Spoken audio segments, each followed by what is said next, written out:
Amém, queridos, a graça e a paz do Senhor, que Deus abençoe cada um que está aqui presente nesta igreja, neste templo, para louvarmos ao nome do Senhor.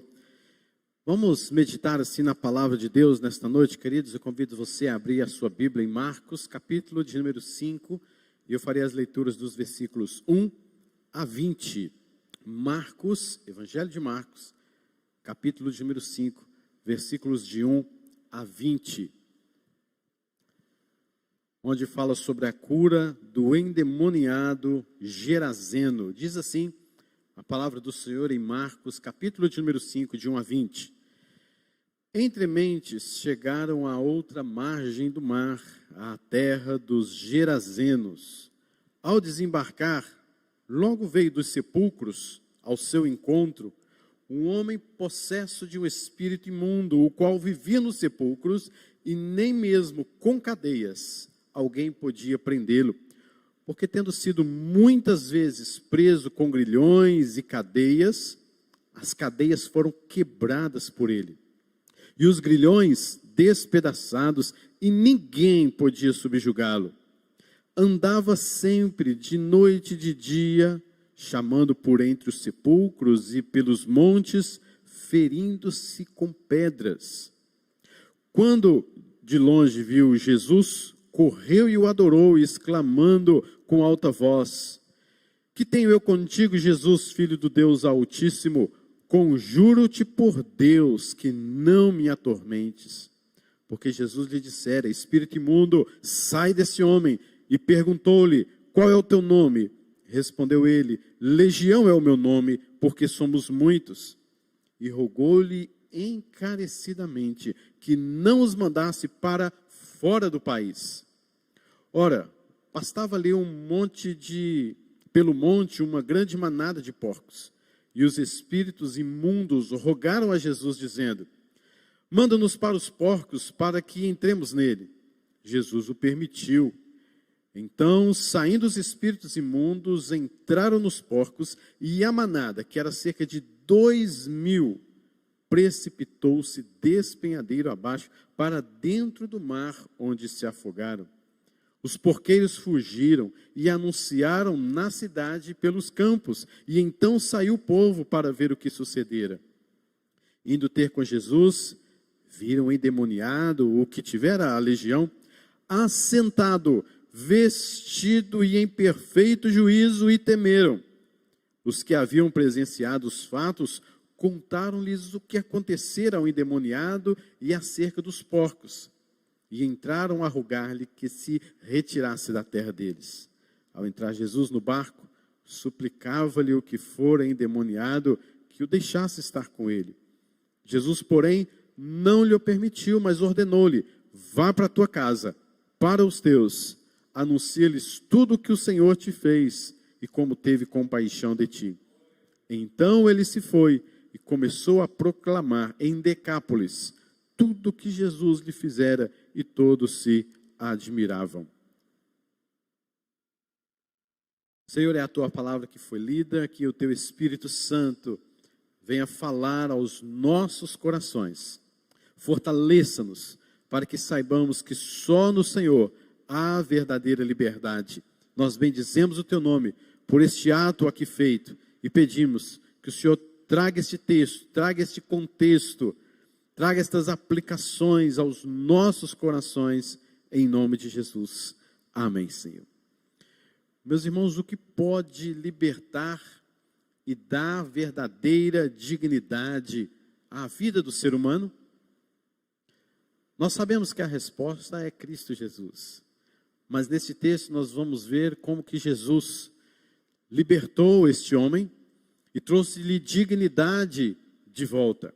E como que Satanás agiu na vida deste homem, que não tem aqui sequer o seu nome, mas ele era da região de Gadara, ele era o Gerazeno, e aqui a gente pode perceber como que Jesus fez uma grande obra na vida desta pessoa, deste homem. Meus irmãos, nós estamos de fato visualizando uma sociedade que, como sempre, muito má, porque ela está sendo um investimento, um alvo de Satanás para ir contra os princípios de Deus, os princípios bíblicos, e tentar com isso atrair os próprios crentes, ou os próprios eleitos, a pensarem comum, a pensarem como os outros, como a sociedade propriamente pensa acerca do que era a vida do ser humano, mas trazendo um contexto e um conceito não de dignidade da vida do ser humano, mas de indignidade, não de louvor, não de bênção, mas sempre de maldição, de quebra dos preceitos, dos princípios e dos juízos de Deus, no qual não vemos nenhum tipo de temor nestes corações. Aqui nós vamos ver, queridos, como que Deus, como que Cristo faz uma obra tão especial na vida deste moço. Primeira coisa que nós vemos é quanto vale uma vida para Jesus. Jesus fez um alto investimento na vida deste homem. Perceba que ele enfrentou, no contexto anterior, para chegar nesta cidade, ele enfrentou uma grande tempestade. Ele enfrentou a fúria do mar. E agora, quando ele chega naquela cidadezinha, ele encontra também a fúria de um coração possesso, uma tempestade arrojada no coração daquele homem possesso. E o escritor deste evangelho, que é Marcos, vai de um mar agitado para um homem também agitado. E é interessante porque o evangelista Marcos, ele não é de colocar muitos detalhes em seus escritos, no seu livro. Quem faz mais isso dentre os evangelistas é Lucas. E Marcos, ele está simplesmente trazendo todas as ideias, as ordens do que aconteceram para mostrar que Jesus Cristo ele é um servo. E o próprio nascimento de Jesus, as próprias obras de Jesus são colocadas de formas rápidas, porque o servo ele tem que trabalhar, ele tem que estar assim, envolvido na obra que Deus, o Pai, lhe concedeu que fizesse. E aqui neste ponto, quando ele vai tratar desse homem, ele narra numa das maiores partes dos seus escritos, a vida deste homem e como tudo isso ocorreu em detalhes. Aqui ele parece que para um pouco e fala assim, agora eu tenho que falar disso, eu não posso simplesmente chegar e escrever de qualquer forma. Jesus foi lá e libertou um e pronto. Ele coloca detalhes de como tudo isso aconteceu. E era de noite, é uma grande tempestade, e Jesus Cristo chega naquele lugar que parecia mais um deserto, um lugar íngreme, um lugar cheio de cavernas, um lugar de cemitério, não era um lugar muito aprazível de ninguém ir por lá.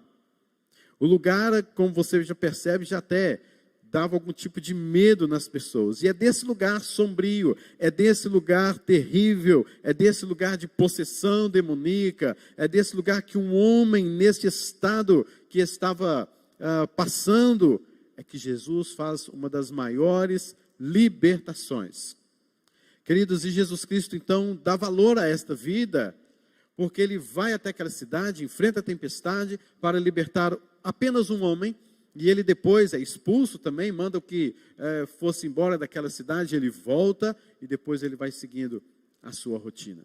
Mas Jesus foi ali, apesar da sociedade, apesar do lugar, apesar da possessão demoníaca, mas Jesus vai lá, no meio daquele povo, para salvar e libertar um homem.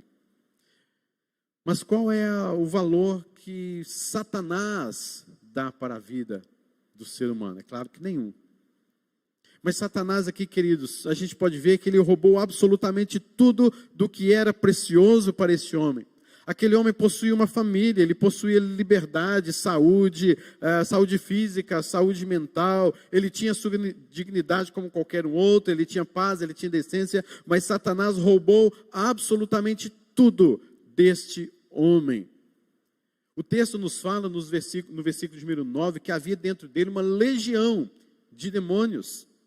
Legião, a palavra usada aqui, queridos, era para falar e se identifica com a própria corporação de aproximadamente 6.000 soldados romanos. E na história nós vamos ver que quando falava-se da legião romana, infundia-se medo nas pessoas. Era um grande exército, medo, terror. E esta legião era um exército de invasão, de crueldade, de destruição. Era uma infantaria, era composto de cavalarias.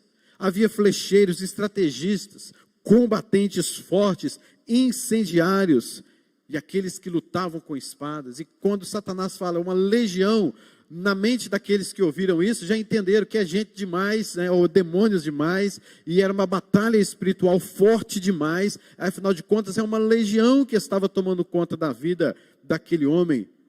Mas Jesus Cristo vai ali para libertar aquele homem. Mas a sociedade, mas Satanás queria destruí-lo, queria derrotá-lo. Havia um poder descomunal ali de destruição na vida daquele homem. O que Satanás faz com as pessoas? Você pode perceber, queridos, que em primeiro lugar, ele domina as pessoas.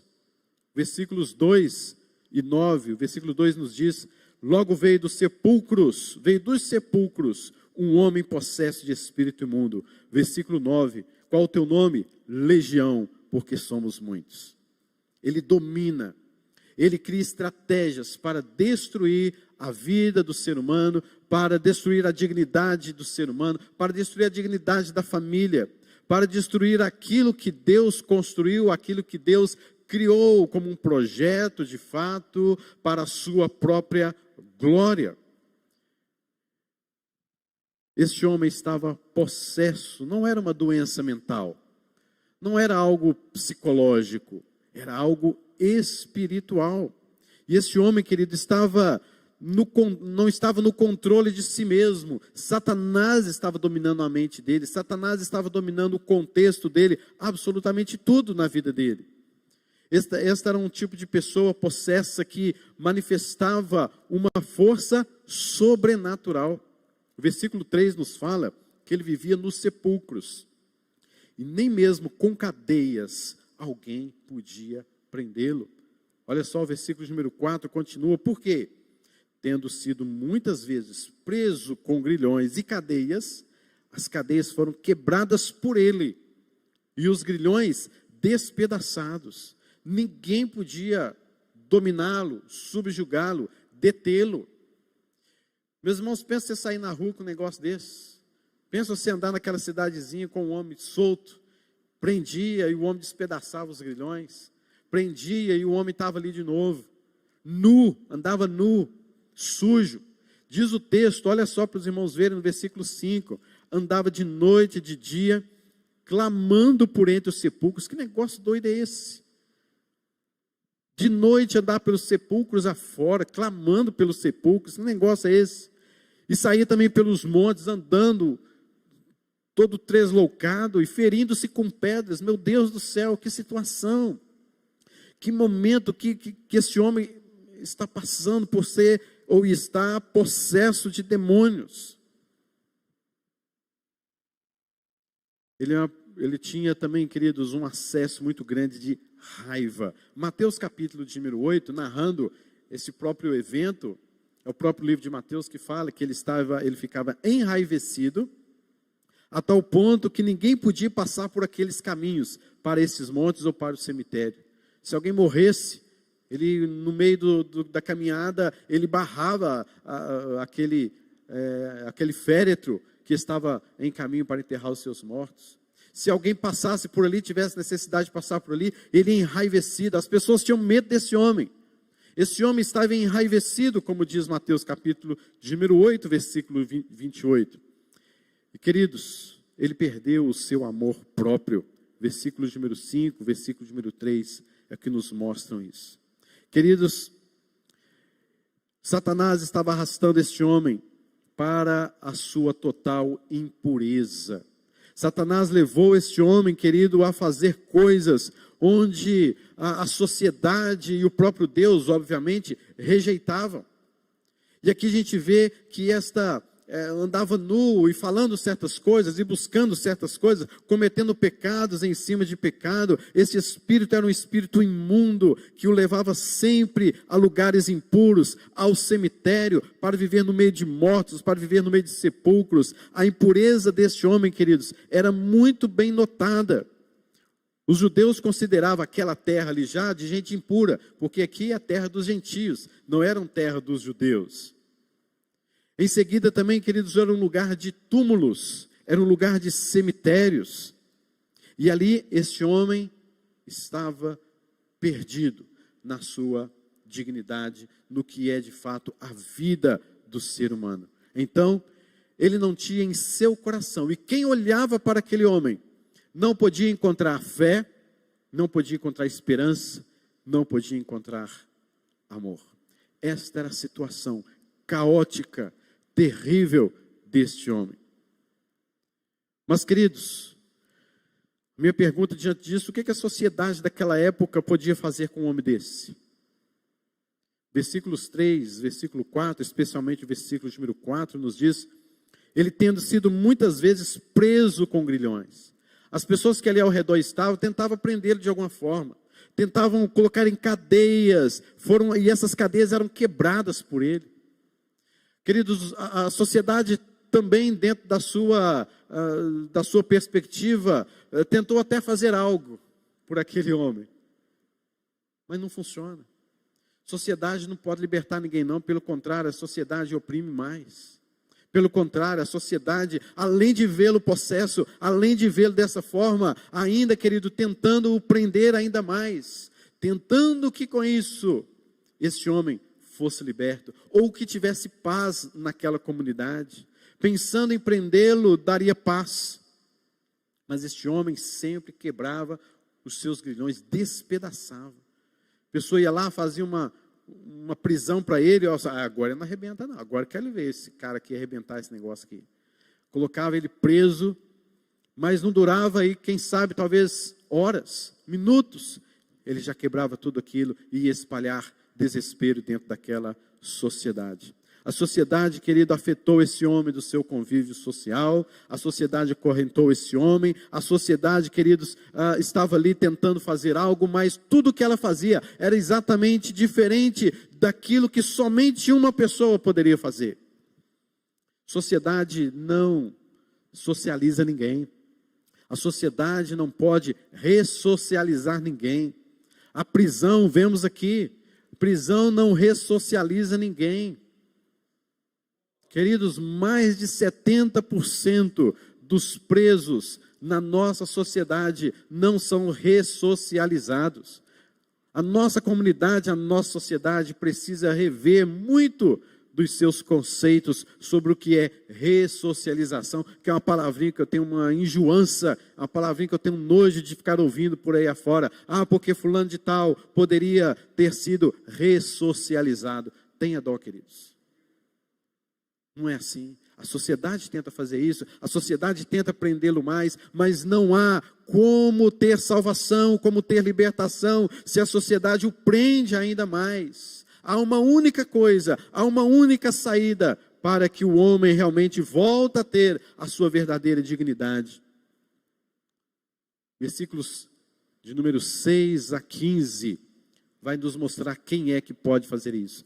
A única pessoa, a única coisa que pode libertar a pessoa de suas cadeias é o Senhor Jesus Cristo.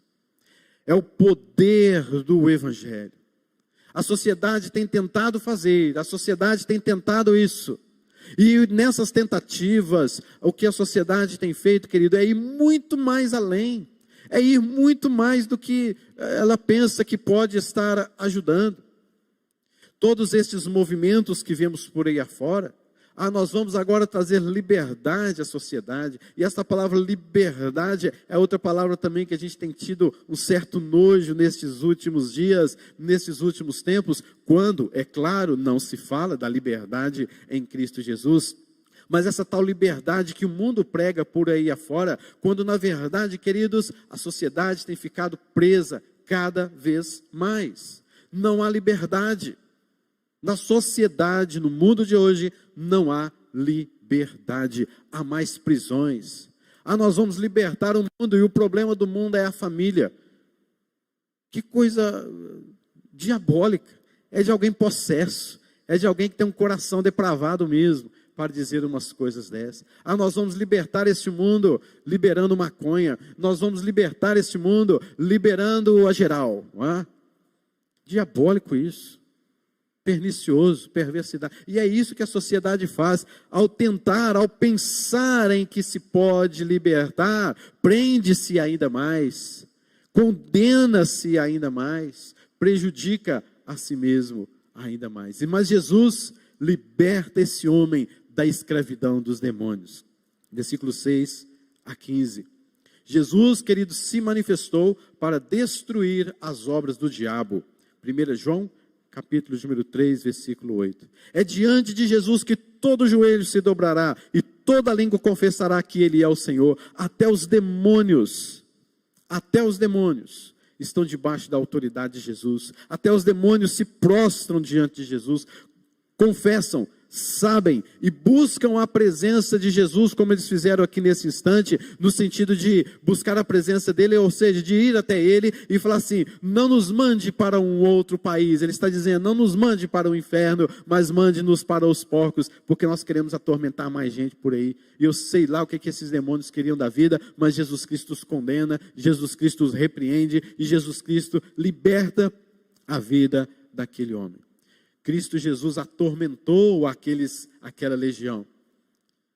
Quantos demônios tinham ali? Talvez os 6.000, não sei literalmente, mas eram fortes demais. E uma pessoa apenas poderia libertar e libertou. Jesus Cristo, querido, liberta aquele homem, devolve aquele homem a dignidade da vida. E algumas coisas aqui nos chamam a atenção.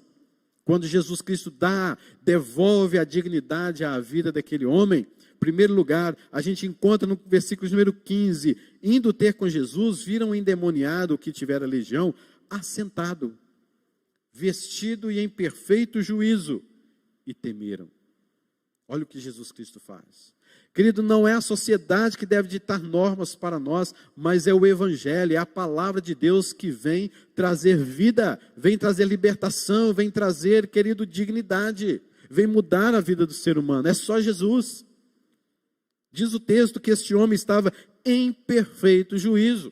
As pessoas temeram aquele homem, porque toda a imagem que eles tinham daquele homem era de um homem daquele jeito.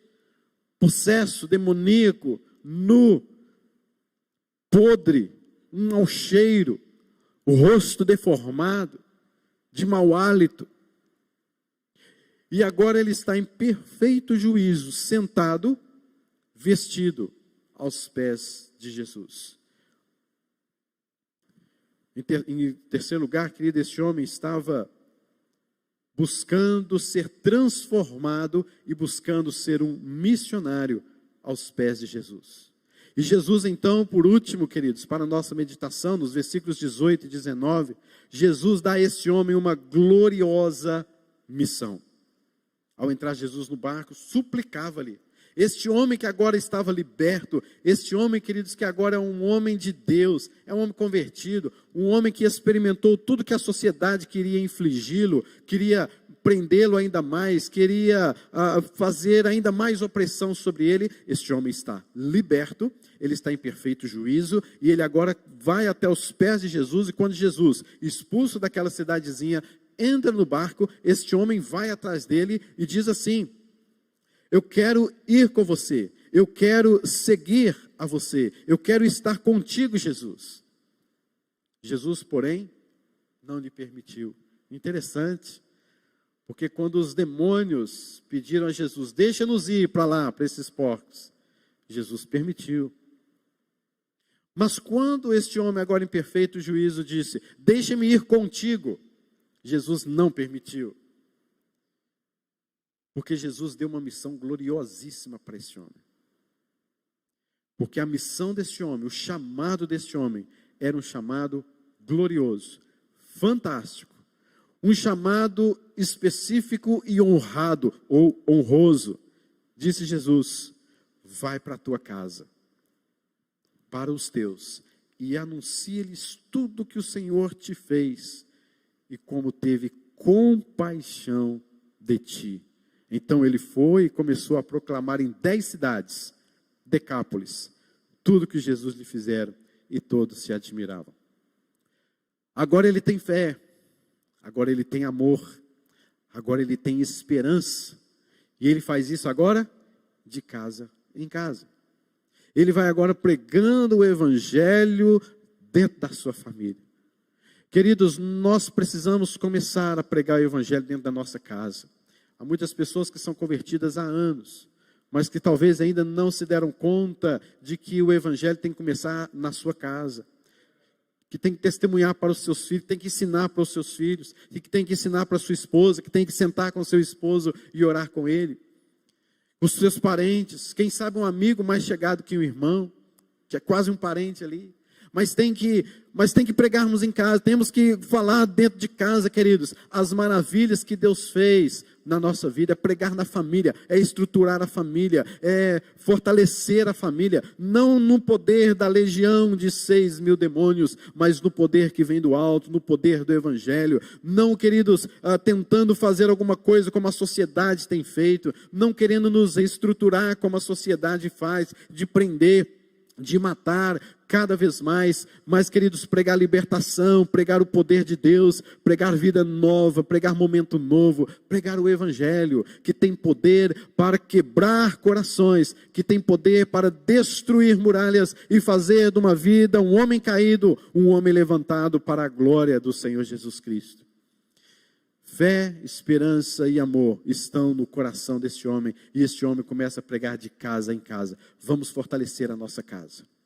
Isso aqui é um anúncio do que Jesus Cristo fez, do que a sociedade estava fazendo, do que aquele contexto estava ali atuando na vida daquele homem, e Jesus Cristo nos dá um alerta grande aqui. Antes você estava preso pela sociedade, a sociedade ainda não entendeu que você está liberto, então comece aqui na sua casa a pregar, porque você tem que fazer essa diferença. Comecemos dentro de casa a fortalecer a nossa família, a fortalecer os nossos, para que nós não vejamos a sociedade tentando nos prender, tentando levar o seu filho, tentando com uma ideologia tão terrível, levar o coração do seu filho. Vamos fortalecer a nossa família com a pregação do evangelho.